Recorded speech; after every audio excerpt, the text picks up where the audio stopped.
Kinshasa ezanango yako kufa banzela ezate soki oke partout oko regrette ke ya solo Kinshasa ezali susu atana nzela ya malamu te ya kotambola na mutuka tope ya kotambola même na nzela ya makolo bo bake population akoma ko souffrir neti kaka leta azalaka na lisusu te na mboka oyo botala bakomi lokola Barumbu Kinshasa pe Lingwala kuna kutu mawa tro mawa plein aveni lokola kabinda o boyebaka yango oyo botala ndenge ekoma mvula ebeta tope elanga awa ebale ekaukaka te nzela ebukala mabulu bisika nyonso soni pe mawa po ba autorité baza komona me baza incapable ya kobongisa yango soni tala utwa na ville mais tala nzela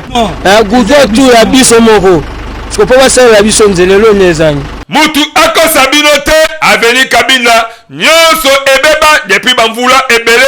kokoma na avenue du plateau ya commune ya Kinshasa ekoma chemin de la croix tala bamai ndenge etelemi ebongo ya boye nani vraiment akozanga maladi awa ba détourné 32 millions 40 millions mais pendant ça nzela ezo sala mate eza bomengo wese to ande na posa nzela bonga po nzela so bongi makamno se kozala bien bondi melangai ke misala yango pe basalaka ezalaka lango kaka ya ba courtisois soki kaka basali okomona après quelque temps ebukani lisusu toyebi te na ba ingénieur yango soki pe ezalaka kaka ba coopérant to pe ba membre ya ba famille na bango molaka nanu babwaki mwelon après babwaki kayu ba ko bwaka kayas mais sala ngondenge ni bosa nzela lelo pas même 50 nzela na nyonso fait panzana surtout ebité bozo sala ngopo bozo ka ba millions oyo bino bozo yiba biso peuple ou bien ndenge ni gouvernement provincial oyo ya mwana mboka Daniel Bumba toyebite soki baza ko sala vraiment nini po nyonso oyo eza musika te na ba bureau na bango tokosenga kaka en tout cas esprit ya démission ezala po bo démissionner soki réellement ke bozala mloko kokate esali soni awa esengi kaka ba vrai ingénieur basala musala kitoko pe ba bétonner bazela opo eumela de manière ke bakinois basepela yango pe biso tobetisi kaka mbonda ndeko ya Congo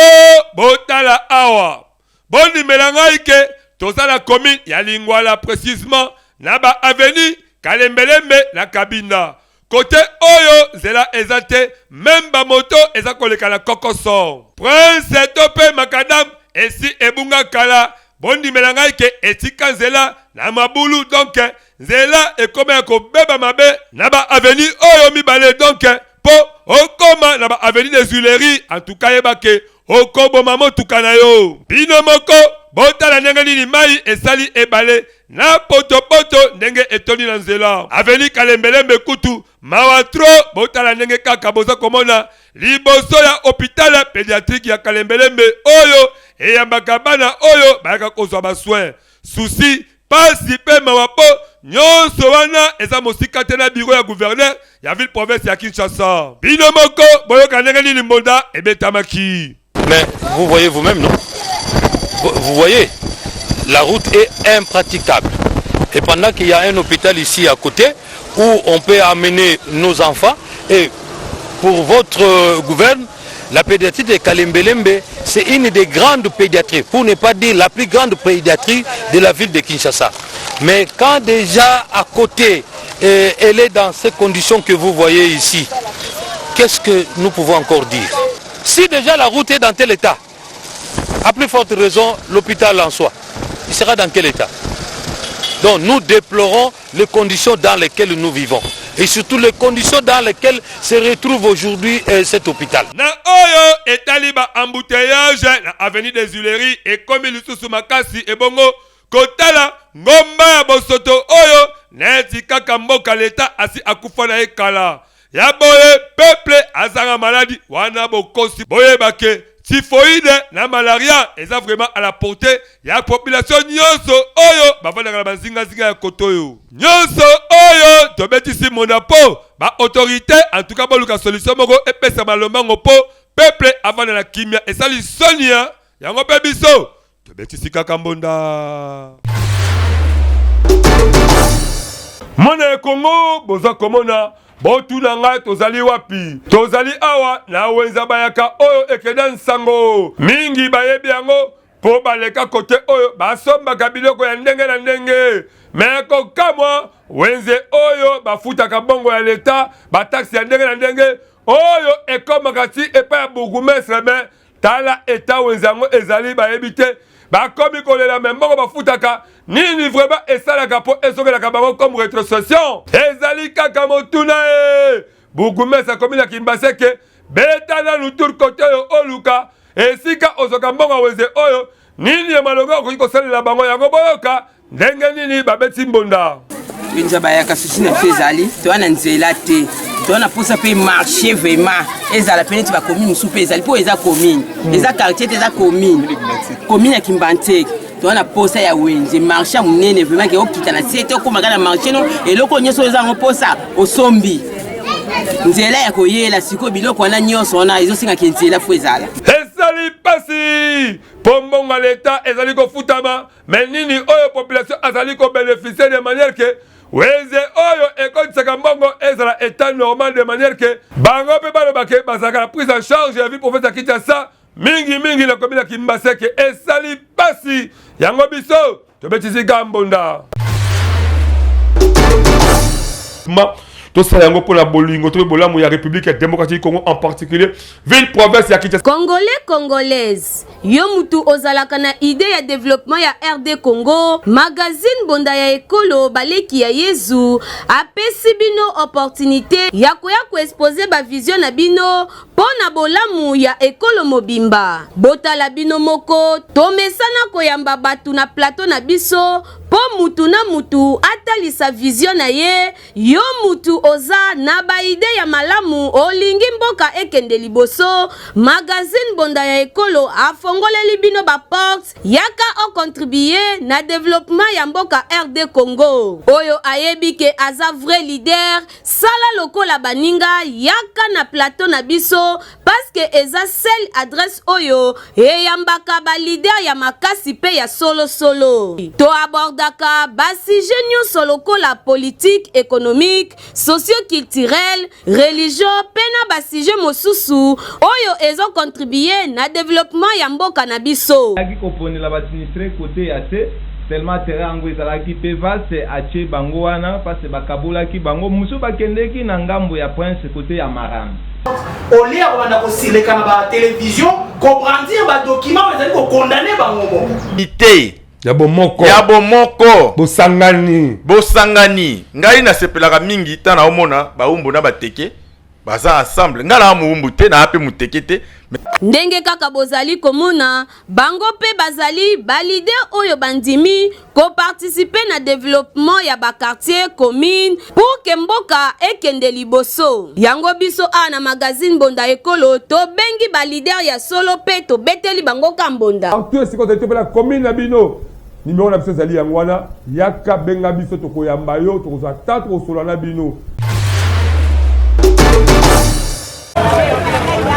tango biso mbonda ya ekolo tolobaka na ba chauffeur ozali boso ya volant komela masanga te kokumba pe na se ya kwiti te me ba chauffeur mosusu baza lokola ya koloka awa tozali na boulevard Lumumba précisément na Pascal moto oyo ezalaki na garage babandaki kobongisa yango kasi chauffeur oyo soki manque à faire soki pe envoûtement toyebi te azui moto ya batu abandi ko kongola ba client na ba arrêt direction Kingasani ya suka lokola azalaki na kwiti ya makasi aleki so de mouton po akita na mai ya mokali aye kotuta remorque pe abeti tonon. Bato bazoki biloko ya bakliya ebebi pe babungisi biloko mosusu. Kasi moto ata moko te akufaki. Biso magazine ya proximité ya population tozalaki wana yoka ndenge babetisaki mbonda. Bon, accident oyo euti kosala makaka sikoyo.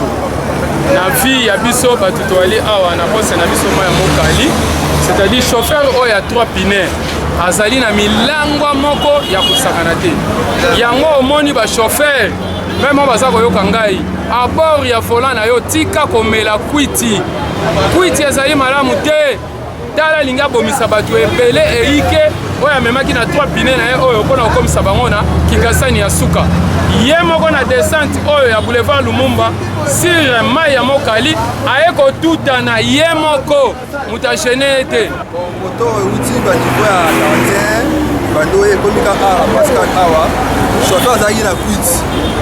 so pe tokompane pe te mbala moko abaluki mbala moko abalusi kidala moto na bango nyonso bakomela. Tokosenga kake pa ba chauffeur boyeba ke ba client oyo bomemaka bavi na bango eza très cher. La vie humaine est sacrée. Alors, ebongi te kokumba motuka to moto na se akwiti ya masanga. Bongo soki bandeko oyo babungisaka bomoi na bango. Ba chauffeur bobongola bizaleli. Makambo boy, somwa biso tobetisi kaka mbonda.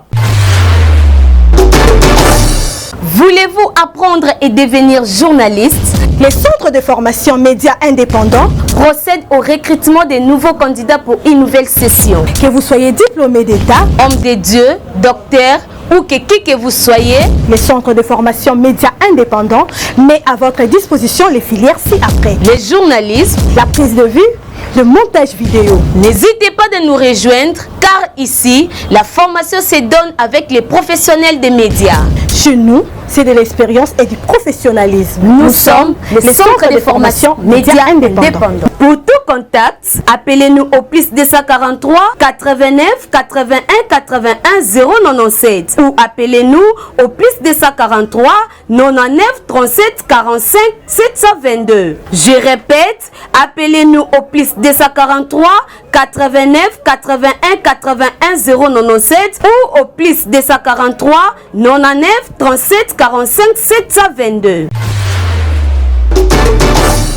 Nekolanga ya Congo tomonaka kaka bandako ya Masisi o mingi babengaka ndako ya ndele toyebaka te nini batongaka yango. Mbonda ekolo magazine d'actualité dépa etambolaki ti na village ki Kapa oyo eza na territoire ya Bagata la province ya Kwilu. Tokendaki ko découvrir bino moko boyoka ndenge nini bafabrikaka bandako oyo ndele avec impact na idéologie et surtout que ebimisaka pe bamabota ebele kati ya bandako oyo. Mesegile na sana basi mibale na bana mine topikoli esobe le yango totiaka kaka liboye mpona kozalela kaka 2 mois 3 mois nakopikola esobe nakokata bambanzi donc bariske kaka anga moko parce que ndako ya liboso ekufi yango naosala lisusa mibale. Biso mbonda ekolo tolakisi bino kaka ndenge nini basaka bandaka ndelo bondimelanga ke bamabota mpe koto ebele batangaka bavivraka kaka na bandaku oyo bakokola kitoko avec impact na idéologie mpe mingi okomona bango éducation kitoko koleka oyo azokola ba immeuble biloko ya boye esali kitoko yango mpe biso tobetisi kaka mbonda okokamwa okanisake tozali soki be wapi yebake tozali na Kinshasa botala eta ya po oyo ndeko na ngai tozali aka na Kinshasa mingi nakomi na moluku passerelle oyo boza komona ndeko na ngai ya kokamwa ya banzete na eta ya mabe oyo yango nde ekaboli village ya Putusele na mboka Bantaba bandeko oyo mingi bayaka nde koleka nzela oyo kosoba bantaba kosoba ba aubergine biloko ya ndenge na ndenge me baza kosufri na bapolisier ya pasi po kura kutu koto oyo ezalaka te mai ezalaka te me kote mpe nzela basamwe po moya koleka koto oyo ezalaka te bino moko boyoka nde nini bazali kolela liboso ya kamera na biso ozala na moto moyi bokatisa eza te po ya malamu eza te. Je crois moko moni nde ba mama ba souffrir na ba kilo na mutu azoma ba basi manyo ko katsa na difficulté ako rupe pe aseti na nzeto wana ko ina mai pe azoki yo moko moni ba mai tozomela propriété mutu osala biso ba eau potable koto azate Mpugintsele et Katisiti village bantaba direct ke mwakasa ngana ti ekei côté aba Congo. Mais tela ba raccourci tozanango vraiment eza passé. Donc même pont ezate mutuka moye lekate moto moye kutezate falo benda makolo okokoma mbula nini pozonga mbula nini. Yo ebike ozalaka député yo ebike obesa kopesa ba discours lokuta tala bisika kopesa ba discours lokopesa ka population yango yo mais biso tokosenga ne bakoza mboka bozo ba responsabilité la bino boye bakke Congo eza munene pe eza munene Kinshasa beaucoup bape côté bandeko ope baza besoin bazo vie ba vivre na esengo nyonso yango tobetisika kambonda. Comportement ya burumese ya matete population bazo regete nango makasi population bakomi kolela na kombo na yo otala kobanda otika bosoto oyo ekomi kobota bangungi population mususu o bata inconscient bakomi ko profiter na yango boye tosala kitoko te tellement que biso tolalaka te tango tokitaki wana tala population ndenge bakangaki na kombo na yo tozala na fulu te bato kaya misala leta bayeba bimisa basalite baterase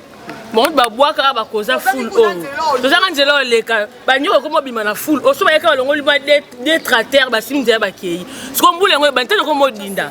soko mbula bani futo matala likolo na ndako tika lipole mpona nini fulu avenir beba bato baleka lisusu te avenir bebaka mpona fulu tozanga na fulu to asalite oyo uta baterase mine bango baya basala misala bazi badeposa basima nzela bakenda fulu oyo eza bafulu ya terase nde balongolaka basalite na terase ole bakende yango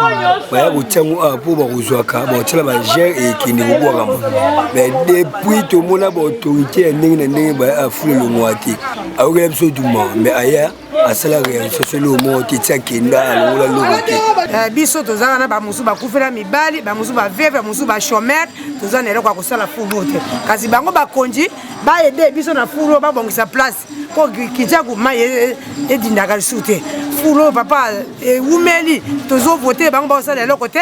biso baveve baedaka biso te fulu babongisaka biso plete tala nana tala yo moko biso tokozwa ndenge nini mayele nini toza na eloko te boye kitoko te balobi tala nsima zonga moto olelaki poste bapesi yo mosala batela mosala mpo na nsima na yo mabota ebele ezali kovivre soki ozali kosala kaka boye ekosala mabe makasi. Mwana ya Congo bondimela ngai ke soki okei na commune ya Masina na route ya Sifoko mingi na croisement lango na Kulumba okomi tuna est-ce que oza réellement en la ville province ya Kinshasa topé oza vraiment au fait fond ya ba village po molili kotoyo insécurité eleki makasi nyonso oyo likolo ya kozanga éclairage public ya route ya Kulumba côté oyo ba crime ekomi kosalema mingi kobotolaka bato ba moto koviole ba mama na ba wezi ya Kulumba nyonso ya mabe en tout cas ekosiege côté oyo neti kaka satana azona adresse côté oyo bino moko boyoka neli population babetisaki mbonda le gouvernement professionnel faut attendre notre position na biso na Kulumba pour eza pasi éclairage public ezate donc ba moto totambolaka bozo causer ba accident yo moi magazine to bexi no bola ngesi no likambo bola sur presse ko pas ta no likambo na biso te pesa ni ma kazi ba accident ko sala mana molili bazo ko kuma bazona ba criminel na ba moto j'espère bolanda ngo chaque fois ba moto ba chauffeur na moto bazo yo ba moto kaka ana Kulumba yango moi tuna besoin éclairage public photo yebaka mutu nyonso ndenge otamba pendant la nuit liloba tu epapa kozamboka ezake no te batalela biso mpe nzela oyo tozoluka mbongo tosala kuluna te nyonso te me nzela eza molili makasi toza na insécurité surtout biso bato bamoto donc disons bakuluna tala eza na mama na molili na molili éclairage public batie kaka oyo ya direction oyo ekeye mapela mais biso awa eloko moko eza te molili na molili yabo tokosenga kaka na ba autorité ya ville province ya Kinshasa en tout cas boluka ko renforcer éclairage public côté oyo même ba notable pe ya Masina na bomoko pe ya bino na misiki ya Furbi pe bokoki ko sangana na bomoko olie bo créer ba tiraillement ezo kabolisa bino bo tsaba éclairage public côté et permettre population la bino ba vivre la kimia nyoso boyebake na molili ne batu babe ba profitaka kusala mabe yango pe biso Tobetisika Kambonda. Likambo ya ba parking à la ville province ya Kinshasa et komi kolekandelo parce que mingi eza ba norme te. Bino mokonde bozo ko mona kata ba image oyo tozali awa précisément la commune ya Kimbaseke ko badama ya mokaliti okoma côté ya maison communale nzela na ngamba Kimbaseke za lisusu te. Bosoto eleki na ndenge moko liboma bosoto to ebite soki autorité ya commune oyo amona kango to pa mona kate. Ozili lokola ba balabala lokola basoko lubwa ejiko bake babala wana okoleka te pe basaka na mongo basalongo te parce que poto elekandelo ba parking amituka ekomema mpango surtout kotonda na plein ti na kata ba venir mwe kuta koleka les alakate pe komona na zela boulevard mingi etele makamemi ate bisika bata makolo balekalaka auto benga na français marche ba piéton nyoso auto ebite soki pe bourgmestre amonaka to amonaka te po kili bopeto esengaka ke à tout moment bourgmestre akitaka na terrain elongo na équipe ya assainissement basalaka yango me kotoyo assainissement ezalaka lango kuma te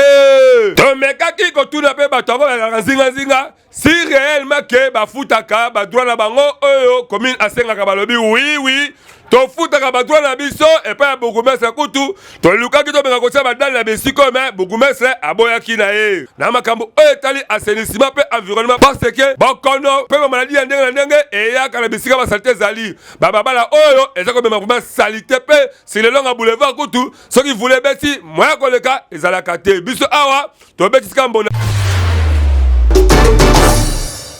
mbote bakongomani awa toza na kati ya Kasai Central précisément na rendez-vous oyo babengi atandele avant okoma pont ya Mwanzangoma rivière ya monene eza wana mais awa toza tout près ya ville ya Kananga mais bozotala état de route ndenge biso tozali magazine d'actualité Mbonda Ekolo oyo ekambami na le DG valable en ledewa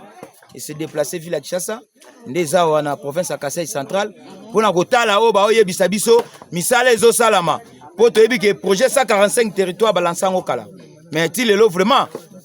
binomo bomona kaka biso tobetika mbonda tokende mbujimai me passion na moni na province ya Kasai Central outi wapi na uti Kikwite kobima Kikwite na biso totamoli na biso bien ti kalebo ya kuna me tokomi kalebo ya mabuza po tomona Kananga problème awa toza lisusu na Kananga na province ya Kasai Central toza nde na atandele oyo babengaka mashaka mbala na ngombe wana awa nalingi natuna boye papa biso toyebi ke projet 145 territoire koto misala nyonso ese banda ndenge nini ozobisa biso ke eloko mo ezosalama ndeko na nga bazokosa président mpo na nini balingaka bapesa bagene suivi ya province na province awa suivi eza te badepute awa 0 mètre toza na mashaka mbala oyo babengaka tandeli a 0 mètre eza na moto moko te oyo ayaka kotala nzela oyo ndeko na nga ya Congo tambola na mboka oyo omona makambo yango tolobake projet ya développement local à 145 territoires soki ekomi réalisé ekozala mobange na indusa oyo ekopermettre mutu azwa ntina koya kovivre awa na ville province ya Kinshasa te awa tozali bongo na territoire ya Bagata na province ya Kwilu bino moko botala village nto oyo tokala sango en tout cas soki okei kuna na centre de santé rural ya Sia en tout cas oko regretter bino moko botala bambetu oyo kisikwala yango nde batilaka ba maladi na ndimite maladi awa vraiment akozwa lobiko po conditions sanitaires médiocre la façon moko neti kaka ba autorité babwakisa bango esali pasi pe mawa ebongo soki otali libanda lango oko regretter kutu espoir lobiko ezate bino moko boyoka ndenge nini babetsaki mbonda eza nsima mingi mpo bamateriel eza te baéquipement ebele eza te soki moye ezali basunga biso na kote ya construction na kote ya bamateriel na mécanisation ya biso baagent toza 10 agent me ata moko aza mécanise te biso ata salaire tozwaka te tozovivre na pasi tozobotisa ofele botala bino moko tozovivre ndenge nini me maternité otya ofele tovivre ndenge nini batila biso mwa bapri mwa baboye mwa bambetu tala hôpital biso toza nango me tozosunga bamalade bafutaka te eloko te tokovivre ndenge nini na kati ya mboka ezosala biso pasi soki tokangi bandako oyo tokei bamalade bakosungana ndenge nini batya biso awa po ete tosunga bango me biso moko nani tozosouffrir. Territoire ya Bagata, province ya Kwilu, en tout cas village Into, centre de santé rurale ya Sia, en tout cas esengeli ezala ba condition oyo po condition oyo ezali te kopesa population souffle de vie ya kitoko. Programme de développement local à 57 territoires esengeli ekota koto po et permettre de population pe ba vivre la kimia ngobe biso. Tobetisika kambonda. Ndeko ya Congo, likambo oyo etali insécurité awa na kata République démocratique du Congo mingi na ville province ya Kinshasa mbonda ekolo ebetaka mbonda tango nyonso pona ko alerter population bokotuna ngai nini botala awa tozali kaka ala plateau de Bateke mingi na village Menkau ba oba kena zelaki kuita ba mboka oyo ezalaka nango mboka ya kimia malgré mikolo oyo euti kokoma troublé na ba milicien oyo mobondo oyo bazoko kataka batu bakingo kobomaka batu kasi l'état pele bopikiliki alalite pona koluka kosisa situation yango na sima fuko yebake ezali pe na ba jeune misusu bakoma ko profiter kosala mabe koiba kobuka ko violer kaka ko profiter la sima ba mobondo nenge kaka ozali komona bilenge oyo ozokomona la police ya Menkao etie bango maboko po bazali basuka na miibi bango baibaka ba bateri basaka makala na babiloko ya mituka pe kokota bandako kokata kutu ba machete koloba te parce que et comment mettre bango et surtout bakoma ko profiter na sima ba milicien oyo bomobondo kaka ndenge bozali komona tala bilenge oyo esengeli bakumba Kongo ya lobi bango nde suka na bakulu na suka miibi yango la police atie bango maboko bino moko boyoka liboso ya kamera ya mbonda ekolo magazine d'actualité ndenge commandant la police abetisi mbonda kimia oyo ezalaki ya bato baza kobenga tumibondo lokola deja nguma meli mobondo me bato balingi kotia kimia na mboka te oyo bazali nyonso bana ya Menkao na komema bango ti na base na bango bano musala na bango ezali kokotela bato na bandaku camion elala te soki camion elali awa koyiba ba batterie koyiba ba biloko ya mituka ya batu bazosala opération na ba machette ba plenya bango moko bakoyebisa yo yango mona to présenter obekiri bango yeyo général na bantalaka général ango ya boye esali pasi elenge bake Kongo alobi ezali maboko na yo comportement oyo esali kitoko te botina bango bakele kolia vungule tope bakende angenga bazala musika ya population yango biso tobetika mbonda likambo oyo etali insécurité kaka ndenge mbonda ekolo elobaka yango pe idéologie oyo koko tiri jesi jemba abete biso moko alelo bino moko bomona surtout bamibi oyo bamesala koyiba bamama basaki bakabelo to pe biloko ya ndenge na nzoto yoka ndenge esukelaka bango mabe moyibie mama esaki na ngai ekei boya mbangu moyibi oyo ayibi mama saki kokima akutali mpe na bayaya bazalaki na kwa yoka ebela bayaya kutu ndenge nini badeside mpo na ye kulu na yo moyibi tokotumba yo okokufa lelo zela biso wana totumba ye libela bayaya pe badeside batumba ye po aza kuluna a moyibi akufa lelo suka 1 litre esasi pesangaka te yango wana pe na limesi batumbi moyibi me esali pasi makasi na décision bayaya bazwaki po bakokaki jamais kosala loi bango mo parce que tokosenga na biso mbona ekolo soki bokangi moyibi bokangi kuluna botumba ye te me esengeli komema ye depa na la police la plus proche po bango nde bakoyeba kojuge mpe komema ye na acquis de droit yabo esali pasi yango yo ndeko mobali tika viaki moyibi tika via kuluna ta ndenge esuki nde maboka bayaya esuki mabe makasi awa mpenza biso tobetisika mbunda